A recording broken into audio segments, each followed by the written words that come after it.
Her voice was sharp, final. Only family is allowed on this jet. The words weren't loud, they didn't need to be. The weight of them did all the damage. The pilot wouldn't meet my eyes. The crew looked away. She placed a manicured hand on my chest, pushed, lightly, as if I was nothing more than a wrinkle in her plans. "You understand," she said, not a question. I stepped back onto the tarmac, watched the stairs rise, watched the door close. The engine screamed to life as she soared away. She thought that was the end. It wasn't even the beginning. I sat in the silence of my rental car, the dust still settling around me. Not a husband, not even a passenger, just something discarded. The jet disappeared into the clouds, and with it, 17 years of partnership, or so she thought. I wasn't surprised she removed me from her life. The signs had been surfacing for months. Whispers during board meetings, trips she conveniently forgot to mention, dinners where her phone buzzed endlessly beneath the table. Still, I'd told myself stories, excuses, that she was busy, stressed, focused. But there was always something colder hiding in her eyes. She didn't want me beside her anymore. She didn't need me. Not now that her company was soaring. Not now that the software, the one I'd built from nothing, had made her untouchable. Her company, her jet, her empire. She had erased me from all of it. But she forgot one thing. I didn't build it for her. I built it. Period. I drove without speaking, without thinking, just movement. Forward. Her betrayal didn't burn hot. It settled, slow, like ice creeping into my lungs. I spent the next few weeks tracing the gaps. Our accounts, her schedules, her lawyers. The new man, young, sharp-jawed, always seated beside her at charity events. She'd rewritten her life quickly, sloppily. But I wasn't chasing her. I was chasing my software. It had always been mine.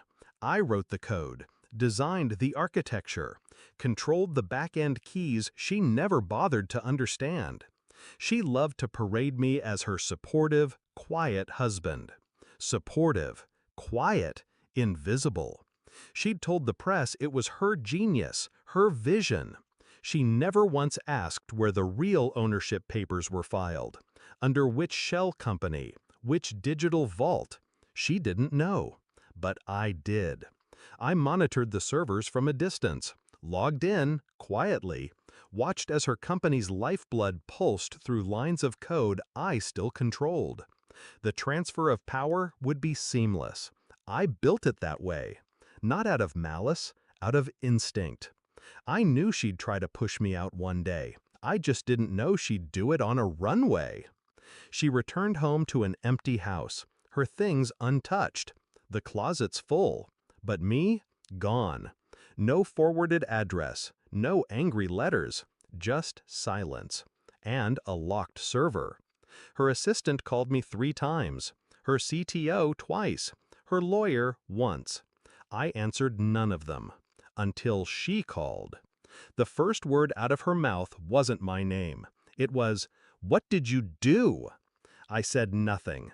She'd already seen the shutdown, the platform frozen, the access revoked, the contracts dead in the water. She built her world on my creation, and I dismantled it without lifting my voice. She screamed into the phone, threats, begging, bargains. I stayed quiet. When she finally stopped, gasping, I asked her one thing. "Tell me, who owns the jet now?" The line went dead. I didn't want her money, didn't need revenge that screamed. I wanted something she couldn't repair. Control. I triggered the transfer protocols. Ownership of the software reverted to my holding company. Her empire, now mine. Silent, legal, impeccable. Her lawyers scrambled. But paperwork doesn't beg. I signed over the rights to a competitor for $1. The competitor would own it. She would be left with the shell, the image, nothing underneath. I watched the press unravel her story, her software gone, her valuation in free fall. The same investors who toasted her success now pulled the chairs out from under her. She called again, more voicemails, long ones, short ones, some angry, some not, all of them unanswered.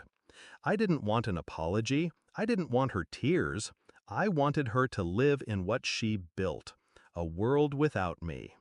She kicked me off her jet like I was excess baggage, and that's exactly what I became. Weight she thought she could shed without consequence. But weight, it shifts, it rolls downhill, it crushes what's not built to hold it. I didn't burn her world, I simply walked away with the one piece that mattered, the piece she never bothered to understand, me. The difference between silence and surrender is simple. I chose this, and I never looked back.